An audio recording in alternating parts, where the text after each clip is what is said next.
കർത്താവിൻ്റെ അതിപരിശുദ്ധമായ നാമം വാഴ്ത്തപ്പെടട്ടെ.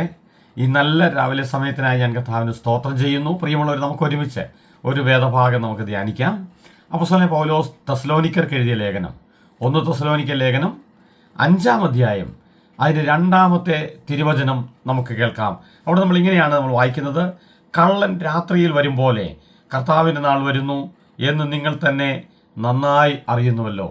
പ്രിയമുള്ളവരുടെ, അപ്പോസ്തലനായ പൗലോസ് പറയാണ്, കള്ളൻ രാത്രിയിൽ വരുന്നത് പോലെ കർത്താവിൻ്റെ നാൾ വരുന്നു.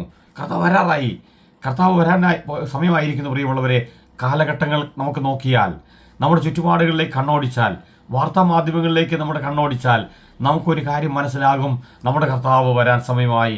കർത്താവിൻ്റെ വരവിൻ്റെ ലക്ഷണങ്ങളെക്കുറിച്ച് തിരുവചനത്തിൽ വായിക്കുന്നതൊക്കെ അതെല്ലാം സംഭവിച്ചിരിക്കുന്നു, എല്ലാം സംഭവിച്ചു കഴിഞ്ഞിരിക്കുന്നു. ഇനി ആ കർത്താവ് വരാൻ സമയമായിരിക്കുന്നു.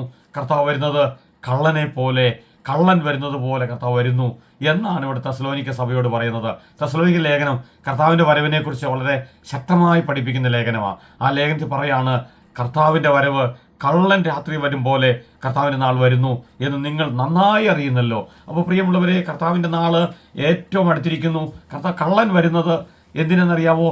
കള്ളൻ വിലപ്പെട്ടത് ചിലത് എടുത്തുകൊണ്ട് പോകാൻ വരുന്നതാണ്. വിലപ്പെട്ടതാണ് കള്ളൻ എടുത്തുകൊണ്ട് പോകുന്നുള്ളൂ. വില കുറഞ്ഞതൊന്നും കള്ളന് വേണ്ട. ഞാൻ നിങ്ങളോട് പറയാം, എൻ്റെ കർത്താവ് വരുന്നതും കർത്താവിന് വിലപ്പെട്ട ചിലത് ഇവിടെ ഉണ്ട്. കർത്താവിന് വിലപ്പെട്ട ചിലത് ഇവിടെ ഉണ്ട്. അത് കൊണ്ടുപോകാനാണ് വരുന്നത്.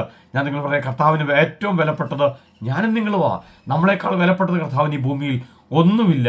ഞാൻ നിങ്ങളോട് പറയാം, നമ്മുടെ ജീവിതത്തിൽ നമ്മൾ സാധനം വാങ്ങിക്കുന്നുണ്ടെങ്കിൽ, പ്രിയമുള്ളവരെ, എൻ്റെ കയ്യിലൊരു പേന ഇരിപ്പുണ്ട്. ഈ പേന ഞാൻ വാങ്ങിച്ചത് വില കൊടുത്ത് വാങ്ങിച്ചതാണ്. ഈ പേന വില കൊടുത്ത് 10-15 രൂപ കൊടുത്ത് ഞാൻ വാങ്ങിക്കുമ്പോൾ, ഞാൻ കൊടുത്ത 15 രൂപയേക്കാൾ ഈ പേന എനിക്ക് ഗുണകരമാണെന്ന് തോന്നിയിട്ടാ, വിലയുള്ളതാണെന്ന് തോന്നിയിട്ടാ ഞാനിത് വില കൊടുത്ത് വാങ്ങിച്ചതെങ്കിൽ, ഞാൻ നിങ്ങൾ പറയട്ടെ, യേശു കർത്താവ് നമ്മളെ ഓരോരുത്തരെയും വില കൊടുത്ത് വാങ്ങിച്ചത് യേശുവിൻ്റെ ചങ്കിലെ പുണ്യാക രക്തം കൊടുത്ത, യേശുവിൻ്റെ രക്തം മുഴുവൻ നമുക്ക് വേണ്ടി മറുവില കൊടുത്ത് എന്നെയും നിങ്ങളെ കർത്താവ് സ്വന്തമാക്കിയിട്ടുണ്ടെങ്കിൽ, കർത്താവ് തൻ്റെ ജീവനേക്കാൾ കർത്താവ് നിങ്ങളെ സ്നേഹിക്കുന്നു. യേശു തൻ്റെ ജീവനേക്കാൾ കർത്താവ് നിങ്ങളെ സ്നേഹിക്കുന്നു.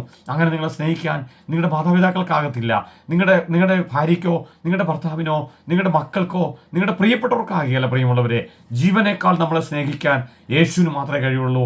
അതുകൊണ്ടാണ് യേശു തൻ്റെ ജീവനെ നമുക്ക് മറുവിലയായി കൊടുത്ത് നമ്മളെ കർത്താവ് സ്വന്തമാക്കിയത്. അങ്ങനെയാണെങ്കിൽ ഞാൻ നിങ്ങളോട് പറയാം, ആ യേശു കർത്താവ് കള്ളനെ പോലെ വരുന്നത് അവന് വിലപ്പെട്ട എന്നെ കൊണ്ടുപോകാനാ, ആ കർത്താവിന് വിലപ്പെട്ട നിങ്ങളെ കൂട്ടിക്കൊണ്ടു പോകാനാണ് വരുന്നത്. അതുകൊണ്ട് ഞാൻ നിങ്ങളോട് പറയാം, ഇന്ന് പകൽ നമുക്ക് ആ കർത്താവിൻ്റെ വരവിന് വേണ്ടി കാത്തിരിക്കാം. കർത്താവിൻ്റെ വരവിന് വേണ്ടി നമുക്ക് ശ്രദ്ധിക്കാം. കർത്താവിൻ്റെ വരവിൽ ഇവിടെ നഷ്ടപ്പെട്ടു പോകാതെ കർത്താവിൻ്റെ കൂടെ ദൈവരാജ്യത്തിൽ നമുക്ക് എത്തിച്ചേരാൻ നമ്മൾ ദൈവകരങ്ങളിൽ ഏൽപ്പിക്കാം. നമുക്ക് അതിനുവേണ്ടി ആഗ്രഹിക്കാം, നമുക്കതിനുവേണ്ടി ജീവിക്കാം. കർത്താവ് നമ്മളെ ആരെയും കൊണ്ടുപോകാതിരിക്കുകയില്ല, നമ്മളെല്ലാം കർത്താവ് കൊണ്ടുപോകും. യേശുവിൻ്റെ ഇഷ്ടം നമ്മളെല്ലാവരും സ്വർഗത്തിൽ പോകണമെന്നാ, കർത്താവിൻ്റെ കൂടെ കാണണമെന്നാ. അതിനുവേണ്ടി നമുക്കൊന്ന് ആഗ്രഹിക്കാം, നമുക്ക് കാത്തിരിക്കാം. യേശു നിങ്ങളെ കൊണ്ടുപോകാൻ ആഗ്രഹിക്കുന്നു.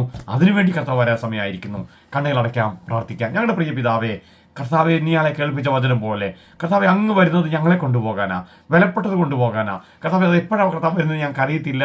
കർത്താവ്, ഞങ്ങൾ അതിനുവേണ്ടി ഒരുങ്ങിയിരിക്കാൻ, കർത്താവിന് മാത്രം ലക്ഷ്യമാക്കിയിരിക്കാൻ കർത്താവ് ഞങ്ങളെ ഓരോരുത്തരും കർത്താവ് സഹായിക്കണം. ഈ പകലും ഞങ്ങളുടെ ശ്രദ്ധ കർത്താവിൻ്റെ കാഹളനാദമായിരിക്കട്ടെ, കർത്താവിൻ്റെ വരവായിരിക്കട്ടെ.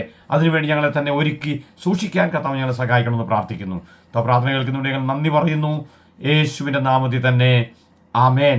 പ്രിയമുള്ളവരെ, കർത്താവിൻ്റെ കാഹളനാദത്തിനായി കാത്തിരിക്കാം, കർത്താവിൻ്റെ വരവിനായി നമുക്ക് കാത്തിരിക്കാം. കർത്താവ് വരാറായി, നമുക്ക് കർത്താവിൻ്റെ കൂടെ പോകാൻ സമയമായിരിക്കുന്നു.